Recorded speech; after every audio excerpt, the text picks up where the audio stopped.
போன முறை மக்கள் நீதி மையம் சார்பாக உடுமலைப்பேட்டையில் அப்பதான் கமலஹாசன் ஐயா டிவியை உடைச்சு டார்ச் லைட்டை உடைச்சு ஏதோ உடைச்சு திமுகவுக்கு எதிராக பிரச்சாரம் எல்லாம் செய்து இன்னைக்கு ஐயா கமலஹாசன் அவர்கள் கட்சியே இல்லாம போய் திமுகவில் சேர்த்திருக்கிறார். அவருடைய பிரச்சாரத்தை கமலஹாசன் 17ஆம் தேதியிலிருந்து ஆரம்பிக்க இருக்கிறார். 17ஆம் தேதியிலிருந்து அவ்வளவுதான் 3 நாள். ஒரு ராஜ்யசபா எம்பி கொடுத்ததுக்கு உனக்கு 3 நாள் பிரச்சாரம். கமலஹாசன் 17ஆம் தேதி வரப்போறார். இன்னைக்கு காங்கிரஸ் கட்சிக்காரர்கள் கூட்டம் போட்டு யோசிக்கிறாங்க, எப்படி ராகுல் காந்தி அவரை தமிழ்நாட்டை கூட்டிட்டு வந்து பிரச்சாரம் வைக்கிறது. அவர் வரவே மாட்டேன் அடம்பிடித்து டெல்லியில் இருக்கார். ஏன்னா அவருக்கு தேர்தலுடைய ரிசல்ட் தெரியும். தமிழகத்தில் அண்ணன் எடப்பாடி பழனிசாமி அவர்கள் மே 4ஆம் தேதிக்கு பிறகு நம்முடைய முதலமைச்சராக பதவி வைக்க போறாங்கன்னு அவருக்கு தெரியும். அதே போல தமிழகத்தில் அனைத்து இந்திய அண்ணா திராவிட முன்னேற்ற கழகம் தலைமையிலான தேசிய ஜனநாயக கூட்டணி 210 சட்டமன்ற உறுப்பினர்களை பெற்று ஆட்சிக்கு வரப்போதும் தெரியும்.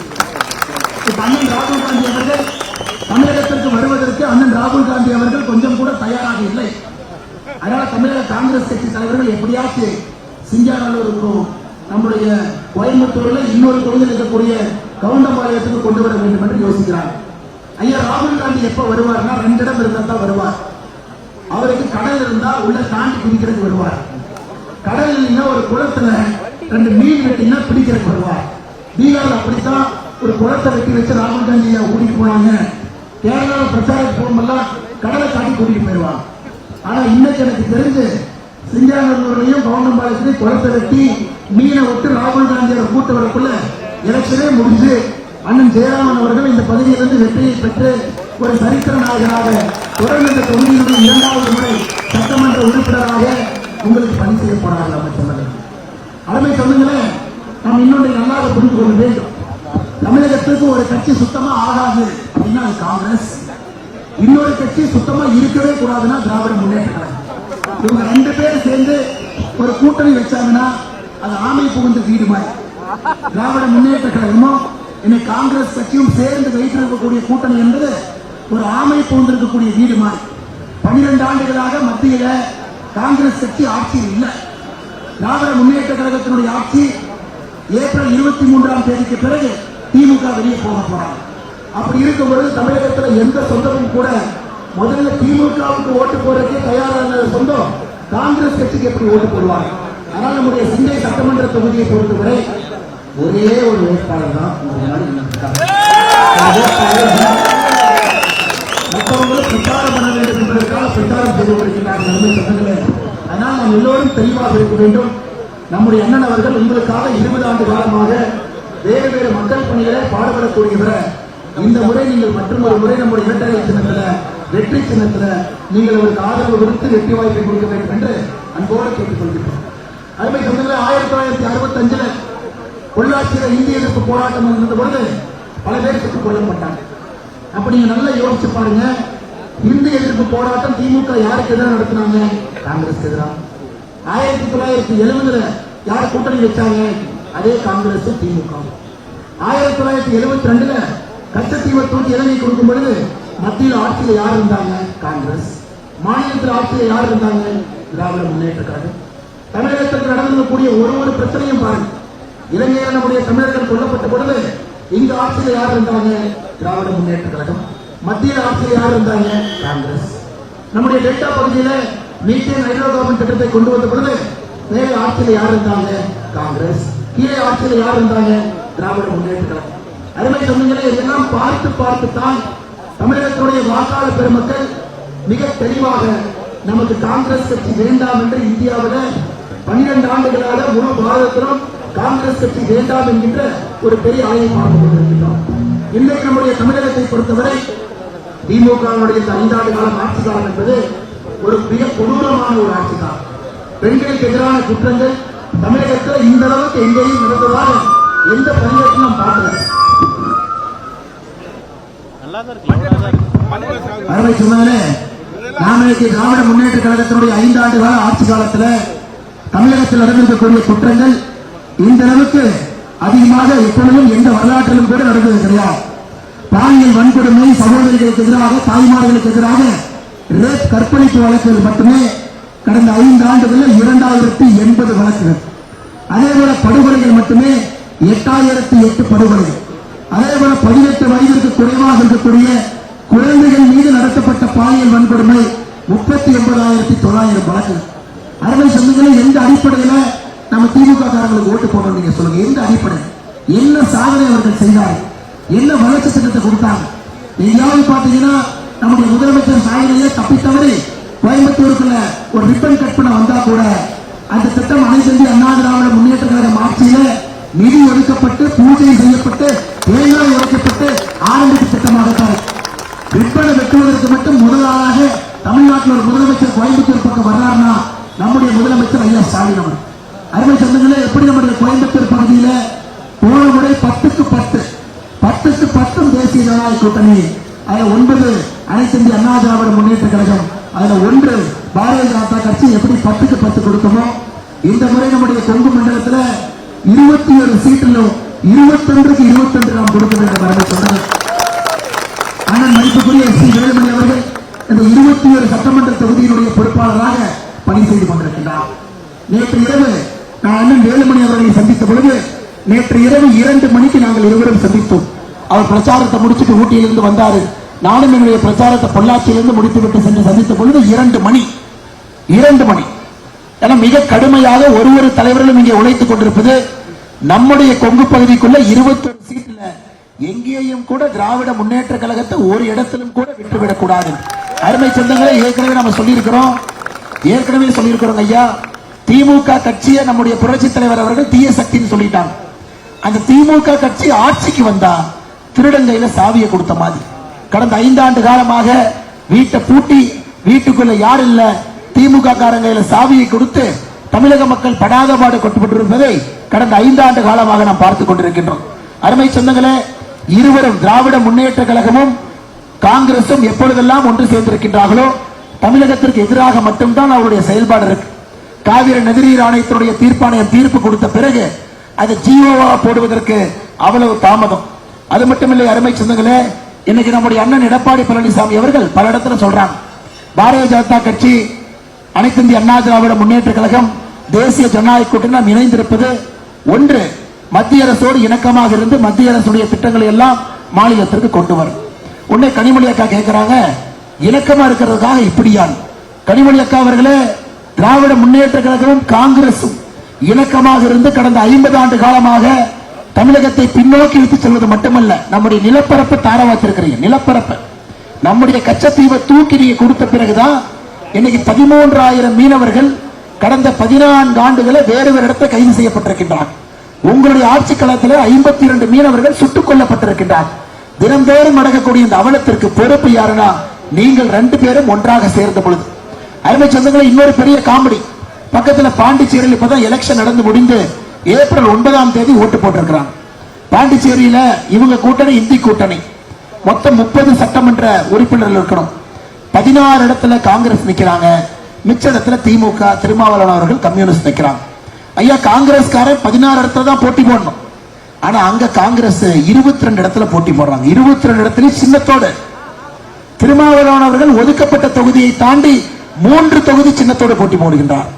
மார்க்சிஸ்ட் கம்யூனிஸ்ட் கட்சி ஒதுக்கப்பட்ட தொகுதியை தாண்டி 3 தொகுதி போட்டு போடுறாங்க. இது என்னங்க ஐயா கூட்டணி தர்மம்?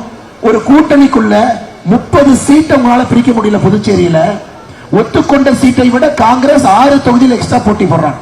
இதுல அநியாயம் என்னன்னாங்க, ராகுல் காந்தி புதுச்சேரி பிரச்சாரத்துக்கு வந்தார். காங்கிரஸ்ல 16 பேருக்கு பிரச்சாரம் பண்ணாரு. ஆனா காங்கிரஸ் வேட்பாளராக 6 பேர் எக்ஸ்ட்ரா போட்டி போடுறாங்க இல்லைங்களா, அவர்களை ஏர்போர்ட்டுக்கு கூப்பிட்டு போட்டோ எடுத்துட்டு போனார். இது நமக்கு என்ன தெரிகிறது? தமிழகத்துல ராகுல் காந்தி அவர்கள் திராவிட முன்னேற்ற கழகம் தோற்க வேண்டும் என்று நினைக்கின்றார்கள் என்பது நமக்கு தெல்ல தெளிவாக தெரிகிறது. ஏன் ராகுல் காந்தி இந்த பக்கம் வரலாமே? பாலக்காட்டுல கேரளால பிரச்சாரத்தை முடிச்சிட்டு கோயம்புத்தூர் விமான நிலையத்திற்கு வந்து தனி விமானத்தை பிடிக்கிறார். ஐயா, கோயம்புத்தூர் விமான நிலையம் எங்க ஐயா இருக்கு? தாய்மார்களே, கோயம்புத்தூர் விமான நிலையம் எங்க இருக்கு? கவுண்டம்பாளையம் சட்டமன்ற தொகுதியில் இருக்கு. கவுண்டம்பாளையம் சட்டமன்ற தொகுதியினுடைய வேட்பாளர் யார்? திமுக சார்பாக காங்கிரஸ் வேட்பாளர். உள்ள போறவரை வெளியே வந்து அந்த வேட்பாளரை ஆதரிச்சு பேசலாமே. வேட்பாளர் நிற்கக்கூடிய தொகுதிக்குள்ள வந்து காங்கிரஸ் கட்சிக்கு பிரச்சாரம் பண்ணாம இன்னைக்கு ராகுல் காந்தி அவர்கள் கோயம்புத்தூர் விமான நிலையத்திலிருந்து டெல்லிக்கு போயிருக்கிறார். இதிலிருந்து என்ன தெரிகிறதுங்க? காங்கிரஸ் திராவிட முன்னேற்ற கழகத்தினுடைய கூட்டணி என்பது ஒரு சந்தர்ப்பவாத கூட்டணி. அவர்கள் இருவருக்கும் அந்த கூட்டணியில் இருப்பதற்கு விருப்பம் இல்லை, தோல்வி பயம் தெரிகிறது.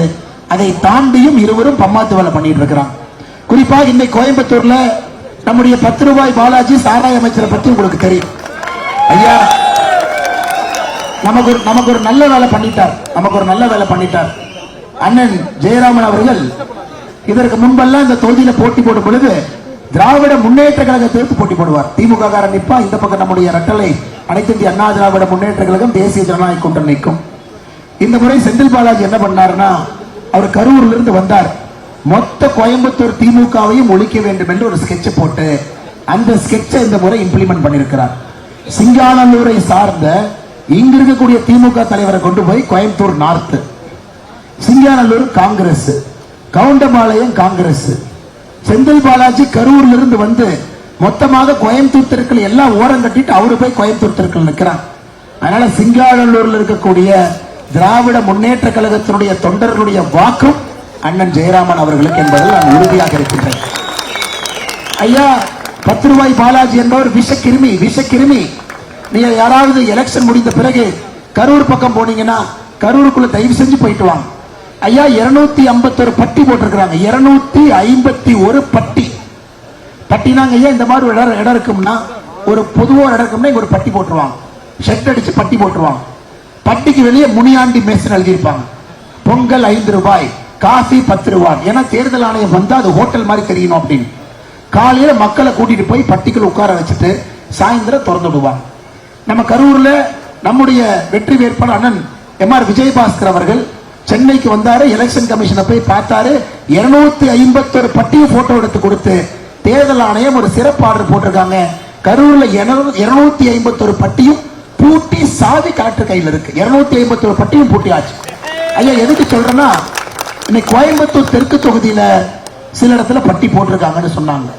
ஒரு திமுக காரன் சொன்னா, அண்ணே பட்டி போட்டா பிரச்சனை இல்லைன்னு, ஏதோ டீ காஃபி கொடுக்குறாங்க, பொங்கல் கொடுக்குறாங்க, சாப்பிட்டு கொஞ்ச நேரத்துல வெளியே வந்துடலாம். உள்ள உட்கார்ந்து இருக்கிறோன்னே அந்த வெயில்ல உதயநிதி படத்தை போட்டு விட்டானே பார்க்க சொல்லி, அதான் முடியுது. அருமை சொந்தங்களே, அந்த பட்டி போட்டு பட்டியல மக்களை அடைத்து வைத்து அவங்களுக்கு ஒரு பொங்கல் டீயும் கொடுத்து உதயநிதி ஸ்டாலின் படத்தை போட்டு பாடுறானா உங்களுக்கு எவ்வளவு திமிர் இருக்கணும் அருமை சொந்தங்களே. அதனால்தான் கோயம்புத்தூர் மாவட்டத்தினுடைய திராவிட முன்னேற்ற கழகத்தினுடைய தலைவர்கள் தொண்டர்கள் தெளிவாக இருக்கின்றார்கள். இவை யாரு நம்மளை வந்து ஒழிக்கிறதுக்கு, நாம முதல்ல இவனை ஒழிப்போம். அதனால்தான் அருமை சொந்தங்களை, எனக்கு தெரியும் இந்த பகுதியில கோயம்புத்தூர் தெற்குல அருமை சகோதரர் அருமையன் அம்மன் அர்ஜுனன் அவர்கள் நடந்தே போறாரு, நடந்தே மக்களை பார்க்கிறாரு, எல்லோரையும் பார்க்கிறாரு. அங்கே வெற்றி உறுதி. சிங்காநல்லூர்ல வேட்புமனு தாக்கல் செய்த பிறகே உறுதி. அண்ணன் ஏன் பிரச்சாரம் பண்றாரு கூட தெரியல. மக்களுக்கு நன்றி தான் சொல்லணும். அண்ணன் தாய்மார்களை பார்த்து நன்றி தான் சொல்லணும். தாய்மார்களே நன்றி, அம்மாக்களுக்கு நன்றி, வாக்காளருக்கு நன்றி, மறுபடியும் எனக்காக என் கூட நிக்கிறீங்க, நன்றி தான் சொல்லணும். ஆனா இவரும் காலையிலிருந்து நைட்டு வரைக்கும் பிரச்சாரமா பண்றாரு. நானும் பேப்பரை பாக்குறேன். காலையில 6 மணிக்கு பாயிண்ட் போனாருன்னா 10 மணி 12 மணி வரைக்கும் போயிட்டே இருக்காரு. அது இவருடைய கடமை. மக்களை பார்க்கணும். எந்த மக்களும் கூட நம்மளை தப்பா எடுத்துக்க கூடாது. ஜனநாயகத்தில் எப்பொழுதுமே ஜெயித்து விட்டோம் என்கின்ற ஆணவமும் கர்வமும் ஒரு மனிதனுக்கு வரக்கூடாது என்பதற்கு ஒரு இலக்கணமாக நம்முடைய அண்ணன் சிங்கையினுடைய ஜெயராமன் இருக்கிறார். அருமை சொந்தங்கள், எல்லோருக்கும் தெரியும் காங்கிரஸ் கட்சி நிராகரிக்கப்பட வேண்டிய கட்சி என்பதிலே நாம் உறுதியாக இருப்போம். அவங்க நம்ம தமிழகத்திற்கு இந்த நேரத்தில் தேவை கிடையாது. காங்கிரஸ் மாநில தலைவரே சொல்றார். காங்கிரஸ் கட்சியினுடைய மாநில தலைவர் செல்வ பெருந்தகை, ஏன்பா இந்த எலெக்ஷனை மட்டும் போட்டி போட்டுட்டு ரிசல்ட் வந்தோடனே பதவியிலிருந்து ரிசைன் பண்ணிட்டு போயிறன். ஐயா, காங்கிரஸ் கட்சி தொண்டர்களை விட காங்கிரஸ் கட்சியில கோஷ்டி அதிகம், தொண்டர்கள் கம்மி தான், கோஷ்டிகள் அவ்வளவு அதிகம். அந்த காங்கிரஸ் கட்சி இன்னைக்கு இங்க வந்து மக்களுக்கு என்ன செய்ய போறாங்க? காங்கிரஸ் வேட்பாளரை காங்கிரஸ் கட்சியை ஏத்துக்கல. அந்த சகோதரி எப்பவோ இருக்க புகைப்படம் எடுத்தாங்களாமா, அதை சோசியல் மீடியால போட்டு சுத்திட்டு இருக்கிறாங்க. இதெல்லாம் ஒரு பொழப்பாயா? அதனால் அருமை சொந்தங்களே, மறுபடியும் நான் கேட்கின்றேன், ஒரு கட்சி அந்த சகோதரி உங்களுக்கு என்ன செய்ய முடியும்? கட்சி என்ன சப்போர்ட் கொடுக்க போகுதுங்க? திமுக என்ன சப்போர்ட் கொடுக்க போறோம்? மத்தியில் ஆட்சியில் இருக்கிறாங்களா? இங்க ஜெயராமன் அனைத்து இந்திய அண்ணா திராவிட முன்னேற்ற கழகத்தினுடைய எம்எல்ஏவாக, அனைத்து இந்திய அண்ணா திராவிட முன்னேற்ற கழகத்தினுடைய தலைமையிலான தேசிய ஜனநாயக கூட்டணி அண்ணன் எடப்பாடி பழனிசாமி அவர்கள் முதலமைச்சர்னா உரிமையாக மோடி ஐயாட்ட கேட்பாங்க. ஐயா 18ஆம் தேதி கோயம்புத்தூருக்கு மோடி ஐயா வர்றாங்க, கோயம்புத்தூருக்கே வர்றாங்க. 18ஆம் தேதி இங்கே வந்து உங்களை சந்திப்பதற்கு வர்றாங்க. நம்மை பொறுத்தவரை அண்ணன் ஒரு வார்த்தையை பயன்படுத்தினார் பாருங்க. ஐயா, கோயம்புத்தூர் ஒரு உலக தரம் வாய்ந்த ஒரு மக்கள் வசிக்கக்கூடிய இடம், உலகம் தரம் வாய்ந்த, இது ஒரு வேர்ல்டு கிளாஸ் சிட்டிங் ஐயா. இது எங்கேயோ கொண்டு போய் இந்த சிட்டியை நம்ம வேற இடத்துக்கு கொண்டு போகணும். மத்தியிலே மோடி அவர்கள், மாநிலத்தில் அண்ணன் எடப்பாடி பழனிசாமி அவர்கள், சிங்கையில அண்ணன் ஜெயராமன் அவர்கள் 3 பேரும் இணையும் பொழுது வரக்கூடிய நிதியெல்லாம் நாங்கள் கொண்டு வருகின்றோம், அதை அடுத்த கட்டத்திற்கு எடுத்துச் செல்கின்றோம் என்கின்ற உறுதியும் கூட இந்த நேரத்தில் உங்களுக்கு அளிக்கின்றோம். அதனால திமுக காரங்க யாராவது நான் பேசுவதை கேட்டுட்டீங்கன்னா கெட்டியும் ஒரு இடத்தை பிடிச்சிட்டு நில்லுங்க, தலை சுத்து கீழே விழுந்துடாதீங்க. ஏன்னா ஸ்டாலின் ஐயா என்ன சொல்லுவாருன்னா, பிஜேபி எதுவும் செய்யல. ஸ்டாலின் ஐயா கோயம்புத்தூருக்கு மட்டுமே நம்முடைய மத்திய அரசு, தேசிய ஜனநாயக கூட்டணி அரசு, பாரத பிரதமர் மோடி அவர்கள் என்ன செஞ்சிருக்கிறாங்கன்னா, சர்வதேச விமான நிலைய விரிவாக்கம் 2550 கோடி, கோயம்புத்தூர் ரயில் நிலைய மறுசீரமைப்பு, அம்ரித் பாரத் திட்டத்தில் 800 கோடி, போத்தனூர் சந்திப்பு ரயில்வே நிலைய மேம்பாடு 224 கோடி, கோயம்புத்தூர் இருகூர் ரயில் பாதை 38 கோடி, கரூர் கோயம்புத்தூர் பசுமை வழிச்சாலை 3500 கோடி, கோயம்புத்தூர் சிதம்பரம் சாலை 275 கோடி, கோயம்புத்தூர் கிழக்கு பைபாஸ் சாலை 750 கோடி, பெரியநாயக்கம்பாளையம் மேம்பாலம் 115.5 கோடி, இஎஸ்ஐ மருத்துவக் கல்லூரி 580 கோடி, எம்எஸ்எம்இ தொழில்நுட்ப மையம் சிங்கையில் இருக்கக்கூடிய இஎஸ்ஐ மருத்துவக் கல்லூரி 580 கோடிங்கம்மா, எம்எஸ்எம்இ தொழில்நுட்ப மையம் 162 கோடி, ஸ்மார்ட் சிட்டி அண்ணன் எஸ்பி வேலுமணி அவர்கள் அமைச்சராக இருக்கும் பொழுது கோயம்புத்தூருக்கு மட்டுமே அந்த காலகட்டத்தில் 1000 கோடி ரூபாய் கோயம்புத்தூருடைய வளர்ச்சிக்காக மத்திய அரசு நாம் கொடுத்திருக்கின்றோம். பிரதம மந்திரியினுடைய வீடு வழங்கும் திட்டத்தில் கோயம்புத்தூர்ல மட்டுமே 31,578 மோடி வீடு கட்டி கொடுத்திருக்கின்றோம். நகர்ப்புறத்தினுடைய அமிர்த் திட்டத்திற்கு 1029 கோடி, சுமநிதி திட்டம் சாலையோர வியாபாரிகளுக்கு 10,000 ரூபாய் கடன், 31,725 பயனாளிகள், தொழில் முனைவோருக்கான முத்ரா கடன் கோயம்புத்தூருக்கு மட்டுமே 2,499 கோடி முதல் தவணை, இரண்டாவது தவணையில 15,885 கோடி. இந்திர தனுஷ் திட்டத்தில் கர்ப்பிணி பெண்களுக்கு நாம் கொடுக்க வேண்டிய எல்லா வகையான தடுப்பூசி மட்டுமே கோயம்புத்தூர்ல 2,142 முகாம்கள், 3,566 குழந்தைகளுக்கு, 646 கர்ப்பிணிகளுக்கு 11 வகையான இலவச தடுப்பூசியை மத்திய அரசு முழுவதும் கொடுத்திருக்கிறாங்க. சென்னை, பெங்களூர், கோவை, கொச்சி தொழில் வழித்தடம் 3,800 கோடி. ஜல்ஜீவன் திட்டத்தில் இந்த ஒரு பகுதிக்கு மட்டுமே 3,72,578 வீடுகளுக்கு பைப்பு மூலமாக குடிநீர் நீர். பிரதமருடைய மக்கள் மருந்தகம் 80% விலை குறைவாக தரத்தோடு வரக்கூடிய மக்கள் மருந்தகம் கோயம்புத்தூர்ல மட்டுமே 104 மருந்தகத்தை மத்திய அரசு கொடுத்திருக்கிறாங்க. ஜனனி சுரக்ஷா திட்டம் கோயம்புத்தூர்ல மட்டுமே 12,000 பயனாளிகள் கர்ப்பிணிகளுக்கும் நம்முடைய குழந்தைகளுக்கும். ஐயா படிச்சுக்கிட்டே போலாம், வெயில நீங்கள் இருக்கிறீங்க. அதனால் மத்திய அரசு எப்பொழுதும் தமிழகத்தில் நாம் கொடுத்து கொண்டே இருப்போம். ஆனால் இந்த முறை அண்ணன் எடப்பாடி பழனிசாமி அவர்கள் வரும் பொழுது நம்ம கொடுத்ததெல்லாம் உங்களுக்கு ஒழுக்கமா வந்து சேரும் என்பதிலே நாம் தெளிவாக இருக்கின்றோம் அருமை சொந்தங்கள். அதனால்தான் அருமை சொந்தங்களே, மறந்து இருந்து விடக்கூடாது, இருந்து மறந்து விடக்கூடாது. நம்முடைய அண்ணனுடைய வெற்றி வாய்ப்பு உறுதி செய்யப்பட்டிருந்தாலும் நாம் கடுமையாக களத்தில் பணியாற்றி ஒரு சரித்திர வாக்கு வித்தியாசத்தில் வெற்றி பெற செய்து சிங்கையினுடைய குரலாக அண்ணன் அவர்களை இங்கிருந்து நீங்கள் அனுப்பி வைக்க வேண்டும் என்று சொல்லி, அதே நேரத்தில் நம்முடைய தேசிய ஜனநாயக கூட்டணியுடைய வாக்குறுதிகள் அண்ணன் எடப்பாடி பழனிசாமி அவர்களுக்கு அளித்ததெல்லாம் நீங்க பார்த்திருப்பீங்க. இன்னைக்கு நம்முடைய விவசாய பெருமக்களுக்கு ஒரு வருடமும் 6,000 ரூபாய் பாரத பிரதமர் அவங்க PM கிசான் திட்டத்தில் அனுப்பி வைக்கிறாங்க. இன்னைக்கு 3,000 ரூபாய் அதுக்கு மேல போட்டு 9,000 ரூபாயாக தமிழகத்தில் விவசாய பெருமக்களுக்கு கொடுக்க இருக்கின்றோம். மகளிர் அருமை சொந்தங்கள் இருக்கிறீங்க, உங்களுடைய உரிமை தொகை 1000 2,000 உயர்த்தப்படும். அதுவும் நம்ம ஆட்சிக்கு வந்த பிறகு நம்முடைய எல்லா குடும்பத்தினுடைய தலைவர்களுக்கு ஒரு முறை ஆட்சிக்கு வந்தவுடன் ஐயா எவ்வளவு ரேட் ஏற்றி வச்சிருக்கிறான், சொத்து வரி, கரண்ட் பில்லு, பால், இவை ஏற்றாது எதுவுமே இல்லைங்க ஐயா, எல்லாத்தையும் ஏற்றிட்டான். அதிலிருந்து கொஞ்சமாவது உங்களுக்கு அந்த சுமையை குறைப்பதற்காக அண்ணன் எடப்பாடி பழனிசாமி அவர்கள் 10,000 ரூபாய் நேரடியாக வங்கி கணக்குக்கு ஒரு குடும்பத்துக்கு கொடுத்திருக்கிறாங்க. ஆண்டுக்கு 3 விலையில்லாத கேஸ் சிலிண்டர் உங்களுடைய இல்லத்திற்கு வர இருக்கிறது. 5 லட்சம் மகளிருக்கு இருசக்கர வாகனம் வாங்க 25,000 ரூபாய் மானியம் கொடுக்க இருக்கின்றோம். அருமை சொந்தங்களே, விலையில்லாத ஃப்ரிட்ஜ். நான் ஒரு திமுக காரனை பார்த்தேன், ஒரு கையில ஒரு நோட்டீஸ் எடுத்துட்டு போயிட்டு இருந்தார். நான் கேட்டேன், அண்ணன் என்னண்ணே அப்படின்னு. அண்ணே டோக்கன் கொடுக்குறேன்னே. நான் என்னண்ணே டோக்கன் காட்டுங்கண்ணே. அந்த டோக்கன்ல 8,000 ரூபாய்னு போட்ட ஒரு டோக்கன். நான் கேட்டேன், என்னண்ணே நீங்க ரிசர்வ் பேங்க் கவர்னரா, இதுக்கு ஏன் டோக்கன் கொடுக்குறீங்க? அருமை சொந்தங்களே, இந்த மாதிரி கில்லாடி வாழியெல்லாம் பண்ணுவாங்க. இந்த அடுத்த 4 நாட்கள்ல இந்த டோக்கன் நீங்க வச்சுக்கங்கம்மா. ஓட்டு போட்டதுக்கு அப்புறம் இந்த டோக்கன்ல பாதியை கிழிச்சு திமுக ஆபீஸ்ல கொடுத்தீங்கன்னா உடனே உங்க வங்கி கணக்குக்கு 8,000 ரூபாய் போட்டுருவாங்க. யாருக்கு அதுல யாரு பூ சுத்துறாங்க? இது மாதிரிதான் கரூர்ல இருந்து 10 ரூபாய் பாலாஜி உள்ளாட்சி தேர்தலில் வந்து கொலுசு தூக்கிட்டு வந்தார்.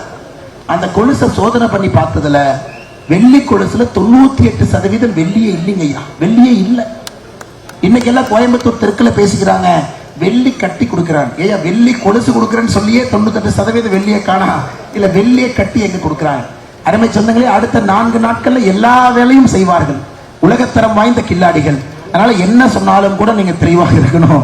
நம்முடைய கூட்டணி மட்டும்தான் உங்களுக்காக உங்களோடு இருப்போம் என்பதை நீங்கள் புரிந்து கொள்ளவே. அண்ணன் எடப்பாடி பழனிசாமி அவர்கள் தலைமையில ஆன்டி கஞ்சா டாஸ்க் போர்ஸ் நேரடியாக நிறுவ போட்டு முதல் 100 நாட்கள்ல தமிழகத்தில் இந்த கஞ்சா புழக்கத்தை பெருமளவில் நாம் கட்டுப்படுத்துவோம் என்கின்ற உறுதிமொழியும் அளித்திருக்கின்றோம். அருமை சொந்தங்களை இன்றைக்கு நாம் புரிஞ்சுக்கணும். 2 வாரத்துக்கு முன்னாடி அம்மா டிஜிபி மாத்தினது பார்த்தீங்களா? கேள்விப்பட்டீங்களா? டிஜிபி மாத்தினாங்க. சகோதரி படிச்சீங்களா? அம்மா டிஜிபி அண்ணே 2 நாளைக்கு முன்னாடி தலைமைச் செயலரை மாத்தினது பார்த்தீங்களா? ஓகே, டிஜிபியை மாத்தியாச்சு, தலைமைச் செயலரை மாத்தியாச்சு. 23ஆம் தேதி முதலமைச்சரை மாத்திட்டீங்கன்னா எல்லாம் சரியா போயிடும். சிங்கையில நம்முடைய வெற்றி வேட்பாளரை ஒரு மிகப்பெரிய வெற்றியோடு நீங்கள் அவரை இங்கிருந்து சட்டமன்றத்துக்கு உங்களுடைய குரலாக அனுப்பி வைக்க வேண்டும் என்று சொல்லி நம்முடைய ஆற்றல் மிகுந்த தலைவர்கள் நம்மோடு இருக்கின்றார்கள். அவர்களுக்கெல்லாம் நன்றி சொல்ல வேண்டிய நேரத்தில் நின்று கொண்டிருக்கின்றோம். நம்முடைய வெற்றி வேட்பாளராக நம் முன்பு அனைத்து இந்திய அண்ணா திராவிட முன்னேற்ற கழகம் தலைமையிலான தேசிய ஜனநாயக கூட்டணியுடைய வெற்றி வேட்பாளர் அண்ணன் ஜெயராம் அவர்கள் இருக்கின்றார்கள். சிங்காரலூர் தொகுதி பொறுப்பாளர், அனைத்து இந்திய அண்ணா திராவிட முன்னேற்ற கழகத்தினுடைய மாணவர் அணி செயலாளர் என்னுடைய அருமை சகோதரர் சிங்கை ராமச்சந்திரன் அவர்களுக்கு நன்றி தெரிவித்து, மாவட்ட நிர்வாகிகள் சிங்கை முத்து, அண்ணன் பீலமேடு துரைசாமி அவர்கள், சிங்கை வசந்தி அவர்கள், விமல் சோமு அவர்கள், சக்திவேல் அவர்கள், ரகுநாத் அவர்களுக்கு வாழ்த்துக்களை தெரிவித்து, பகுதி கழக செயலாளர்கள் மௌனசாமி அவர்கள், சுபம் மணிகண்டன் அவர்கள், சாரமேடு சந்திரசேகரன் அவர்கள், வெள்ளியங்கிரி அவர்கள், சிவகுமார் அவர்கள், உலகநாதன் நன்றி தெரிவித்து, வட்டக்கழக செயலாளர்கள் ராஜ்குமார் அவர்கள், ரமேஷ் அவர்கள், அண்ணன் அரவிந்த் அவர்களுக்கு நன்றி தெரிவித்து, நம்முடைய பாரதிய ஜனதா கட்சியினுடைய ஆற்றல் மிகுந்த தலைவர்கள் என்னோடு நின்று கொண்டிருக்கின்றார்கள். ஆற்றல் மிகுந்த தொண்டர்கள் என்னோடு நின்று கொண்டிருக்கின்றார்கள். அவர்களுக்கும் நன்றி செலுத்த வேண்டிய நேரம். கோயம்புத்தூர் மாநகர மாவட்டத்தினுடைய தலைவராக இருக்கக்கூடிய அருமை சகோதரர் ரமேஷ்குமார் அவர்கள் பம்பரமாக பணியாற்றிக் கொண்டிருக்கின்றார்கள். அதே போல நம்முடைய முன்னாள் மாநகரத்தினுடைய மாவட்ட தலைவராக இருந்து என்னுடைய உடன்பிறவா சகோதரராக இருக்கக்கூடிய பாலாஜி உத்தமராஜ் அவர்கள் என்னோடு இருக்கிறார்கள். அவருக்கு என்னுடைய வாழ்த்துக்களை வணக்கங்களை தெரிவித்து, மாநகர மாவட்டத்தினுடைய பொருளாக இருக்கக்கூடிய அருமை அண்ணன் MR சரவணன் அவர்களுக்கு என்னுடைய வாழ்த்துக்களை தெரிவித்து, முன்னாள் மாநகர மாவட்டத்தினுடைய பொருளாளராக சிங்கை பகுதியில் உங்களுக்காக உழைத்துக் கொண்டிருக்கக்கூடிய அண்ணன் செந்தில்குமார் அவர்களுக்கு நன்றி தெரிவித்து, மாநகர் மாவட்டத்தினுடைய துணைத் தலைவர் அண்ணன் ஆர்த்தி முரளி அவர்களுக்கு, மாநகர் மாவட்டத்தினுடைய துணைத் தலைவர் அருமை சகோதரர் அண்ணன் அசோக் அவர்களுக்கு, நம்முடைய மூத்த காரியகர்த்தா மலையூர் மண்டல் தலைவர் ரங்கநாதன் அவர்கள், அதே போல மலையூர் மண்டலினுடைய முன்னாள் தலைவர் அனந்த்குமார் அவர்கள், முன்னாள் மாநகர மாவட்ட பொதுச் செயலாளர் கோபிநாத் அவர்கள், மகேஸ்வரி நாராயணன் அவர்கள், உமாராணி அவர்கள், அருமை சகோதரர் ஜெய்கணேஷ் அவர்கள், மாவட்ட செயலாளர் அருமை சகோதரர் ராஜேந்திர பிரசாத் அவர்கள், எல்லா நம்முடைய அன்பு சொந்தங்களுக்கும் நன்றி தெரிவித்து, அருமை சொந்தங்களே, நம்முடைய கூட்டணி கட்சியினுடைய தலைவர்கள் தொண்டர்கள் வந்திருக்கின்றார்கள். அவர்களுக்கு நாம் மரியாதை செலுத்த வேண்டிய நேரம் இது. எல்லா கூட்டணி கட்சியினுடைய தலைவர்கள் தொண்டர்கள், குறிப்பாக அம்மா மக்கள் முன்னேற்ற கழகம் சார்பாக நம்மோடு இருக்கக்கூடிய மாவட்ட செயலாளர் அண்ணன் பாஸ்கர் அவர்கள், அதே போல தொகுதி பொறுப்பாளர்கள் சிங்கை சேது அவர்கள், நக்கீரன் அவர்கள், ஆட்டோபால் அவர்கள், திருப்பதி அவர்கள், வேணுகோபால் அவர்கள், நடராஜ் அவர்கள், நாராயணதாஸ் அவர்கள், மனோகரன் அவர்கள், கண்ணன் அவர்கள், மீனாகுமாரி அக்கா அவர்கள், கிருஷ்ணவேணி அவர்கள், சாமியானா பாபு அவர்கள், பாட்டாளி மக்கள் கட்சியினுடைய பாட்டாளிகள் மாவட்ட செயலாளர் கோவிந்தராஜ் அவர்கள், கணேசன் அவர்கள், ஜெயலட்சுமி அவர்கள், அருண்குமார் அவர்கள், தமிழ் மாநில காங்கிரசுடைய மாவட்ட தலைவர் அருமை சகோதரர் ரணேஸ்வரன் அவர்கள், வி வாசன் அவர்கள், தென்னிந்திய பார்வர்ட் பிளாக்கினுடைய மனோரஞ்சன் அவர்கள், தமிழக மக்கள் முன்னேற்ற கழகத்தினுடைய மாவட்ட செயலர் அக்பர் ஷரீப் அவர்கள், புதிய நிதி கட்சியினுடைய தலைவர் அன்பு சகோதரர் இருவர் அசோக் அவர்கள், மாநில கொங்கு பேரவை அண்ணன் கொங்கு தேவராஜ் அவர்கள், கொங்குநாடு மக்கள் கட்சியினுடைய நேர்நகர் நந்துனன் அவர்கள், மக்கள் ஜனநாயக முன்னேற்ற கழகத்தினுடைய தலைவர் விஷ்ணு லட்சுமண் அவர்கள், மிக முக்கியமாக இந்த சுட்டறிக்கின்ற வெயில பொருட்படுத்தாம நம்முடைய தாய்மார்கள் எல்லோருமே வந்து மர நெல்லில் நிற்கிறீங்க. கொஞ்சம் தயவு செஞ்சு தண்ணி நல்லா குடிக்கணும். நீங்க எல்லாம் நிறைய வேர்வை வந்திருக்கும். தண்ணி நன்றாக குடித்து உடம்பை பார்த்துக் கொள்ளுங்கள். அண்ணனுக்காக எப்பொழுதும் நாம் இங்கே இருப்போம். திரும்பவும் நான் சிங்கேரலூருக்கு மறுபடியும் பிரச்சாரத்துக்காக அண்ணனுக்காக மறுபடியும் நாம் வர இருக்கின்றோம். ஒரு சரித்திர வெற்றியை பதிவு செய்து அண்ணன் எடப்பாடி பழனிசாமி அவர்கள் தமிழகத்தினுடைய முதலமைச்சர் ஆக்கி தேசிய ஜனநாயக கூட்டணி அனைத்திடத்திலும் கூட வெற்றி பெறுவதற்கு நாம் எல்லாம் உறுதுணையாக இருப்போம் என்று சொல்லி வந்திருக்கக்கூடிய எல்லா நல்ல உள்ளங்களுக்கும் நன்றி தெரிவித்து என்னுடைய உரையை முடித்துக் கொள்கின்றேன். நன்றி, வணக்கம். பாரத் மாதா கி. அருமை சொந்தங்களே, நம்முடைய வெற்றி சின்னம், நம்முடைய வெற்றி சின்னம், நம்முடைய வெற்றி சின்னம் மக்கள் நம்பக்கூடிய, மக்கள் நம்பிக்கை வைத்திருக்கக்கூடிய, நம்முடைய அன்பையும் மரியாதையெல்லாம் முழுவதுமாக பெற்றிருக்கக்கூடிய இரட்டலை சின்னத்திற்கு, இரட்டலை சின்னத்திற்கு, இரட்டலை சின்னத்திற்கு நீங்கள் வாக்களித்து அண்ணன் அவர்களுக்கு பெருவாரியான வாக்கு வித்தியாசத்தில் வெற்றி பெற செய்ய வேண்டும் என்று பணிவன்போடு கேட்டுக்கொள்கின்றேன்.